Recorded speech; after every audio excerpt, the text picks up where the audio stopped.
हर रोज एक नई कहानी देखने के लिए चैनल को सब्सक्राइब करें और बेल आइकन को दबाना ना भूलें। मंदाकिनी की 3 बहुएं होती हैं, ऋतु, डिम्पल और अक्षरा। अक्षरा एक गरीब घराने से होती है, वहीं उसकी दोनों जेठानियां डिम्पल और ऋतु दोनों ही खूब अमीर होती हैं और इसीलिए मंदाकिनी हमेशा सिर्फ उन्हीं की तरफदारी करती और बेचारी अक्षरा पर अत्याचार। अरे ओ बेवकूफ औरत, अब तक तूने गाजर का हलवा नहीं बनाया।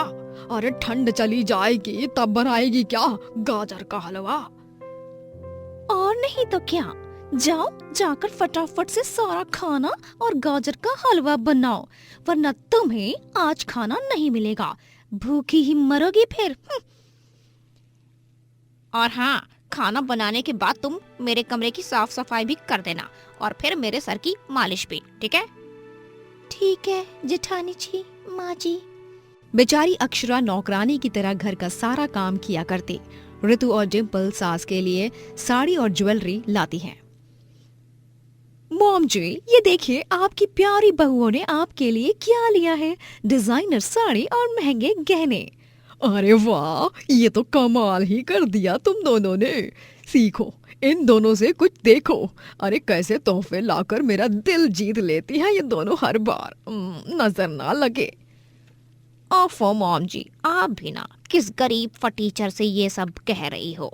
इस 2 कौड़ी की अक्षरा के पास तो इतने पैसे हैं भी नहीं कि ये आपके लिए कोई तोहफा खरीद कर ला सके। हम दोनों अमीर जेठानियों को तो बहुत शर्मिंदगी महसूस होती है कि हमारी देवरानी एक गरीब औरत है। हाँ, बिल्कुल सही कह रही है ऋतु बहू। तू शर्म तो मुझे भी बहुत आती है इस निगौड़ी को कहीं ले जाने में। मेरी सारी सहेलियां मेरा मजाक बनाती हैं कि तेरी 2 बहुएं तो अमीर हैं पर एक बहू निहायती गरीब। छी, तब मुझे बहुत बुरा लगता है। पता नहीं किस कूड़ेदान से उठा कर लाया है इसे मेरा छोटा बेटा परम। अक्षरा को अपनी सास और जेठानियों की इन सारी कड़वी बातों को सुनकर बहुत बुरा लगता है। वो रसोई में जाकर बिलक बिलक कर रोती है। जब देखो तब मुझे मेरी गरीबी के कारण कुछ न कुछ सुनाते रहते हैं। मैं गरीब हूँ, इसमें अब मैं क्या कर सकती हूँ? कब समझ आएगा इस समाज को कि गरीब और अमीर दोनों एक बराबर होते हैं, उनमें कोई फर्क या अंतर नहीं रहता। बस उन्हें तो गरीब बोल बोल कर दबाया जाता है। अगले दिन जब अक्षरा डिम्पल के कमरे से गुजर रही होती है, तभी वो डिम्पल और ऋतु को आपस में बातें करते हुए सुनती है। क्या कमाल का उल्लू बनाया हमने अपनी बुढ़िया सास को। उसे लगा कि हमने ही उन्हें वो सब खरीद कर दिया है, जबकि वो पैसे हमारे नहीं उन्हीं के बेटों के थे। ये बात सुनकर अक्षरा चौंक जाती है। हम तो अपनी फूटी कौड़ी भी खर्च ना करें इस बुढ़िया पर। अब तो बस हमारा टारगेट यही होना चाहिए कि कैसे हम अपने पतियों से प्रॉपर्टी हड़प कर अपने नाम करा ले। हाँ, और पहले से भी और अमीर बन जाए, है ना? दे ताली, दे ताली। ओह, इसका मतलब दोनों जेठानी जी जो कुछ भी माँ जी के लिए करती हैं वो सब दिल से नहीं होता। हाँ, वो सब दिखावा होता है। और तो और इतने अमीर होने के बावजूद भी इन दोनों में इतना लालच है कि अपने पतियों को भी लूटना चाहती हैं। अगर मैंने ये सारी बात माँ जी को बताई तो वो मुझ पर विश्वास ही नहीं करेंगी। खैर, मुझे इन सब मामलों से दूर ही रहना चाहिए, मेरा कोई हक नहीं बनता। अक्षरा के सामने दोनों अमीर जेठानियों की असलियत तो आ जाती है, लेकिन वो फिर भी किसी से कुछ नहीं बोलती और अपने काम से काम रखती, क्योंकि उसे पता होता है कि मंदाकिनी की आंखों पर ऋतु और डिम्पल के झूठे प्यार का चश्मा चढ़ा हुआ है। एक दिन जब मोहल्ले में माता रानी का जगराता होता है, तभी मैं तो फुल ऑन रेडी हो गई हूँ जगराते में जाने के लिए। माँ जी, आप दोनों जल्दी से तैयार हो जाओ। हाँ, मैं आ रही हूँ, बस लिपस्टिक लगाना रह गया है। तभी वहां पर अक्षरा भी सज सवर के हाथ में प्रसाद की थाली लेकर आ जाती है और सास मंदाकिनी से कहती है, माँ जी, मैं ये शीरा बना दिया है मैंने भोग प्रसाद के लिए। चलिए कांता मौसी के घर जगराते पर। अरे ओ मैडम, तू कहाँ चल रही है? तेरा दिमाग तो ठिकाने पर है ना? मतलब माँ जी, ये आप क्या कह रही हो? मैं तो आप लोगों के साथ ही चल रही हूँ। माता रानी के जगराते में तो कांता मौसी के घर में रखा गया है, वहाँ जाना है ना? तुम्हारी साड़ी देखी है, नेकलेस देखो और चप्पल भी देखो। हाँ, अरे मोहल्ले के कचरे वाले के पास भी तुमसे अच्छे और महंगी साड़ियां हैं, समझी? और ऐसे भिखारन बनकर चलोगी तो सब लोग तुम पर हंसेंगे, और साथ में मॉम जी और हम दोनों जो उनकी अमीर बहुएं हैं, हम तीनों की भी नाक कट जाएगी। हाँ। सुन रे अक्षरा बहू, तू हमारे साथ नहीं आ रही है, और अगर आना ही है तो मेरी बहू बनकर मत आ, मेरी नौकरानी बनकर आ, समझ गई तू? अक्षरा की आंखें नम हो जाती हैं और वो अपना रोना रोक नहीं पाती और कमरे में जाकर फूट फूट कर रोती है। ऐसे ही एक दिन ऋतु और डिम्पल दोनों ही अपनी सास का सोने का हार अक्षरा के कमरे में उसकी अलमारी में रख देते हैं, और जब मंदाकिनी को अपना हार नहीं मिलता तो वो बौखला जाती है। अरे किसने चुराया मेरा हार? ऋतु बहू, डिम्पल बहू, अक्षरा बहू, जल्दी से बताओ। मॉम जी, आई थिंक आपको हम तीनों के कमरों की तलाशी लेनी चाहिए, तब जाकर आपको पता चलेगा कि हार किसने चुराया है। यस मॉम जी, मैंने और डिम्पल ने तो नहीं चुराया है, क्योंकि हम अमीर हैं और हम ये सारी चीप हरकतें बिल्कुल भी नहीं करते। हाँ। मंदाकिनी जब तीनों बहुओं के कमरों की तलाशी करती है तभी उसे अपना हार अक्षरा के कमरे में मिलता है। ये देखकर वो गुस्से से आग बबूला हो जाती है।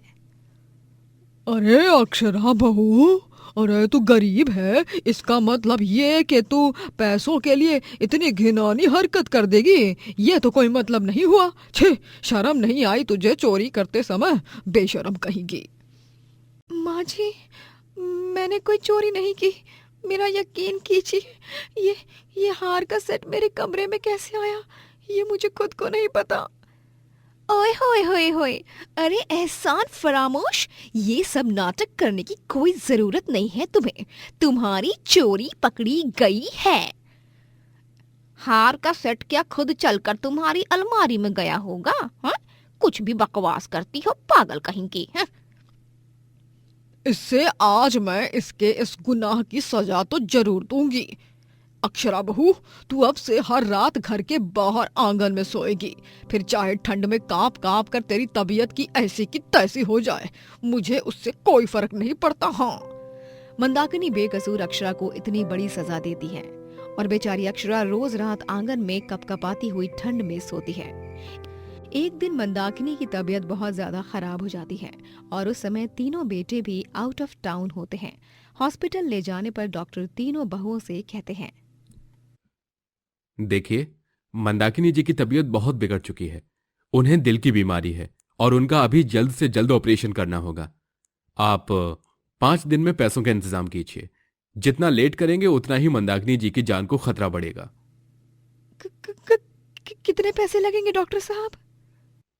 अक्षरा जी, लगभग 50,000 रुपए लगेंगे। 50,000 रुपए सुनकर ऋतु और डिम्पल दोनों ही भाग जाते हैं और अक्षरा 5 दिन पूरी मेहनत करके खाना बनाकर टिफिन सर्विस करती है और पैसे कमाकर अपनी सास की जान बचाती है। अपनी गरीब बहू की इस मदद से मंदाकिनी को अपने किए पर बहुत शर्मिंदगी महसूस होती है। मुझे माफ कर दे अक्षरा बहू, मैंने तुझे गलत समझा। अमीर और गरीब के इस अंतर को मैंने सिर्फ पैसों से तोला, लेकिन आज मैं तेरे साहस से ये जान गई हूँ कि इंसान अमीर और सिर्फ दिल से होता है। जिन बहुओं की आस पर मैं टिकी रही, वो तो आखिर में मुझे धोखा देकर चली गई, लेकिन मेरी छोटी बहू ने ही मेरी जान की फिक्र की। पिछले सारे गिले शिकवे भुलाकर मुझे माफ कर दे बहू। अक्षरा और मंदाकिनी दोनों ही एक दूसरे को गले लगाते हैं और मंदाकिनी को अपनी गरीब बहू का मोल पता चल जाता है, जिसके बाद वो दोनों खुशी खुशी साथ रहते हैं, लेकिन इस बार सास बहू नहीं, माँ बेटी बनकर। वीरनगर कहकर एक गांव में मुकुंद नामक एक गरीब आदमी अपनी बीवी स्वर्णा और छोटी बेटी पीहू और बेटे लक्ष्य के साथ रहता था। मुकुंद की एक छोटी सी बेकरी होती है जहाँ पर वो अपने हाथों से केक बेक करके बेचता था। केक्स के साथ साथ bread, biscuit, toast, cream roll, pastry, puff, muffin, cupcake और कई सारी बेकरी के खाद्य पदार्थ वो बनाकर बेचता। उसकी बेकरी गांव में बहुत मशहूर होती है। अरे मुकुंद भाई, मुझे 2 किलो नान खटाई के बिस्किट दे दो। मुझे पनीर पफ दे दो ना मुकुंद अंकल, वो भी 4, वो भी पार्सल, वो भी अभी के अभी, वो भी गर्मा गर्म। ओ हेलो मिस्टर, वो भी हटो ना, दूसरों को भी ऑर्डर देना है। मुकुंद अंकल, मुझे 5 क्रीम रोल्स पार्सल दे दीजिए प्लीज। अरे ठीक है, अभी देता हूँ मैं आपके ऑर्डर्स, बस मुझे 1 मिनट दीजिए। मुकुंद के यहाँ के सारे फूड आइटम्स सभी को बेहद पसंद होते हैं, इसीलिए सभी उसकी तारीफ करते रहते हैं। उसी गांव में मुकुंद का एक सौतेला भाई वनराज भी रहता था। वनराज का बहुत बड़ा कारोबार होता है। वो एक बड़े बंगले में अपनी बीवी मल्लिका और छोटे बेटे पीयूष के साथ रहता था, लेकिन उसे मुकुंद की सफलता से बहुत जलन महसूस होती थी। उस मुकुंद को मैं यूं तरक्की करते हुए नहीं देख सकता, उससे तो मैं बर्बाद करके ही रहूंगा, उसकी ऐसी की तैसी। लेकिन वनराज, तुम अपने सौतेले भाई के लिए अपना खून क्यों जला रहे हो? हम तो महल में रह रहे हैं ना, वो भी पूरे ऐशो आराम से, और वो उधर अपनी छोटी सी बेकरी चलाकर गुजारा कर रहा है। छोड़ दो ना उसे। वनराज किसी को नहीं छोड़ता, मैं उसे खुश नहीं देख सकता। मेरे मन को तब तक शांति नहीं मिलेगी जब तक वो बर्बाद नहीं हो जाता। वनराज के सर पे मुकुंद को बर्बाद करने का भूत सवार हो जाता है।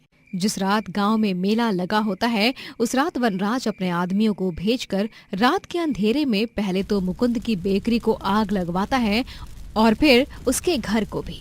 जब मुकुंद मेले से लौटकर अपने घर और बेकरी को जलते हुए देखता है, तभी उसके पैरों तले जमीन खिसक जाती है। हे भगवान, मैं बर्बाद हो गया। ये क्या हो गया मेरे घर और बेकरी को? मेरी खुशियां, मेरे सपने सब जलकर राख हो गए। स्वर्णा, देखो ना क्या हो गया ये। जी, आप अपने आप को संभालिए, हिम्मत रखिए। पापा। चारों की जिंदगी में मानो दुखों का सैलाब आ जाता है और वो अब हर तरफ से बेघर हो चुके थे। दिसंबर की ठंड में चारों भी गांव की सर्द सड़कों पर यहाँ से वहाँ दर दर भटकते रहते हैं। माँ, पापा, मुझे बहुत ठंड लग रही है। माँ, मेरी तो मानो कुल्फी जम गई। बस थोड़ी देर और बच्चों, अभी इस जंगल के रास्ते से कुछ सूखी लकड़ियों को बीनकर हम किसी जगह अलाव जलाकर रुक जाएंगे। स्वर्ण और मुकुंद दोनों जंगल के इलाके से लकड़ियां बीनते हैं और फिर फुटपाथ पर बैठकर अलाव जलाने के लिए मुकुंद 2 पत्थरों को आपस में रगड़ते हुए टकराने की कोशिश करता है, लेकिन 15 मिनट तक उसमें से आग की चिंगारी तक नहीं निकलती। क्या हुआ जी, आग नहीं लग रही है क्या? नहीं स्वर्णा, चिंगारी ही नहीं निकल रही है पत्थरों से। कपकपाती हुई भयंकर ठंड में मुकुंद जाकर अपने बच्चों के लिए घास लाता है और उन पर घास डालकर उन्हें सुलाता है। बर्फीली हवाएं तेज होने लगती हैं। ठंड ने मानो अपना भीषण रूप ले लिया होता है। स्वर्णा, कल रात को हम कितनी खुशी से घर में मालपुए खा रहे थे और आज देखो क्या से क्या हो गया। आज की रात गुजर जाए बस, लेकिन कल का क्या? कल का सूरज जब निकलेगा तब हम क्या करेंगे? कहाँ घूमेंगे अपने नन्हे बच्चों को लेकर? मुकुंद और स्वर्णा दोनों बहुत चिंताग्रस्त हो जाते हैं। पीहू और लक्ष्य के ऊपर की घास हवा की वजह से उड़ जाती है और उन दोनों को भरपूर ठंड के कारण नींद नहीं आती और उन्हें बुखार आ जाता है। हे भगवान, दोनों बच्चों को, अरे संभालो भगवान, इन दोनों का बदन बहुत तेज बुखार से तप रहा है। अब हम क्या करें मुकुंद जी? माँ, पापा। पीहू और लक्ष्य दोनों ठंड के मारे बुरी तरह कांप रहे होते हैं। तभी मुकुंद को सामने एक खाली सब्जी का ठेला दिखता है, जहाँ पर एक रेहड़ी होती है और उस रेहड़ी पर कुछ कपड़े की गोनियां होती हैं। मुकुंद, पीहू और लक्ष्य उनको उस रेहड़ी पर सुलाता है और उन पर वो कपड़े की गोनी डालता है और फिर उस रेहड़ी को धक्का मारते हुए वो गांव के बाहर के गवर्नमेंट हॉस्पिटल में चला जाता है और अपने बच्चों को डॉक्टर के पास दिखाता है। इंजेक्शन लेने पर बच्चों की तबीयत में थोड़ा सुधार आता है। अगले दिन चारों एक मंदिर के पास से गुजर रहे होते हैं। तभी उन्हें एक छोटा बच्चा रोते हुए दिखता है। पापा, मम्मी। बच्चे, आप रो क्यों रहे हो? क्या हुआ है? आपके मम्मी पापा कहाँ हैं? मैं गांव के बाहर इस शहर के रास्ते पर आ गया। कल शाम से यहाँ हूँ, इस मंदिर में खेलते खेलते आ गया था मैं इस जगह पे। रात भर मैं अपने पापा मम्मी से अलग हूँ। अंकल आंटी, मुझे मेरे मम्मी पापा के पास ले चलो ना प्लीज। तुम घबराओ मत बेटा, हम तुम्हें सही सलामत तुम्हारे मम्मी पापा के पास ले जाएंगे। हाँ बेटा, अब बस तुम हमें अपने घर का पता बता दो, हम तुम्हें वहीं ले जाएंगे। वो छोटा बच्चा मुकुंद और स्वरा को अपने घर का पता बताता है और वो उसके साथ उसे घर छोड़ने जाते हैं और देखते हैं कि वो एक आलीशान से बंगले में रहता है। लेकिन वहां पर मुकुंद और स्वरा वनराज और मल्लिका को देखकर हैरान रह जाते हैं और वनराज भी मुकुंद को देखकर भौचक्का रह जाता है। पापा पापा, इन अंकल आंटी ने ही मुझे वहाँ से बचाकर यहाँ लाया है। हाँ। वनराज, तुम? मुकुंद, आप दोनों एक दूसरे को जानते हो क्या पापा? वनराज को अपनी गलती पर बहुत ज्यादा शर्मिंदगी महसूस होती है और वो मुकुंद के सामने जाकर भावुक आंखों से हाथ जोड़ते हुए माफी मांगता है और सारा सच बताता है। क्या इसका मतलब मेरे घर को और बेकरी को तुमने ही जलाया वनराज? मुझे माफ कर दो मुकुंद, तुमने मेरे जिगर के टुकड़े को मेरे पास वापस ला दिया और मैंने तुम्हारे साथ क्या किया, नफरत और जलन की आग में तुम्हारे घर और बेकरी के साथ साथ खुद को भी जला दिया। आज मुझे खुद से नफरत हो रही है। भले ही हमारा रिश्ता सगा नहीं सौतेला है, लेकिन फिर भी मैं तुम्हें अपना भाई मानता हूँ। मुझे माफ कर दो मुकुंद। मुकुंद की भी आंखें भर आती हैं और वो दोनों एक दूसरे को गले से लगाते हैं। मैं तुमसे वादा करता हूँ मुकुंद, मैं तुम्हारे सारे नुकसान की भरपाई कर दूंगा। बस तुम मेरे साथ रहना। आज मैं इस नफरत की दीवार को हटा रहा हूँ। आप दोनों ने बहुत अच्छा किया। आज ये साबित हो गया कि रिश्ते चाहे सौतेले हो, सगे हो या खून के ना हो, पर असली रिश्ते तो दिल से बनते हैं ना, और दिल से ही निभाए जाते हैं। इसका मतलब पीयूष हमारा भाई हुआ। ये सुवर्णा, जब दोनों भाइयों में सुलह हो गई तो हम क्यों पीछे रहे? आओ गले लग जाओ। इस तरह सभी एक परिवार की तरह रहने लगते हैं और दोनों भाई मिलकर साथ में बड़ी बेकरी खोलते हैं और दोनों साथ में अपना बिजनेस शुरू करते हैं और बहुत तरक्की हासिल करते हैं। दोस्तों, अगर आपको ये कहानी पसंद आई तो लाइक करें, शेयर करें और कमेंट करके बताएं कि कहानी में आपको सबसे अच्छा क्या लगा।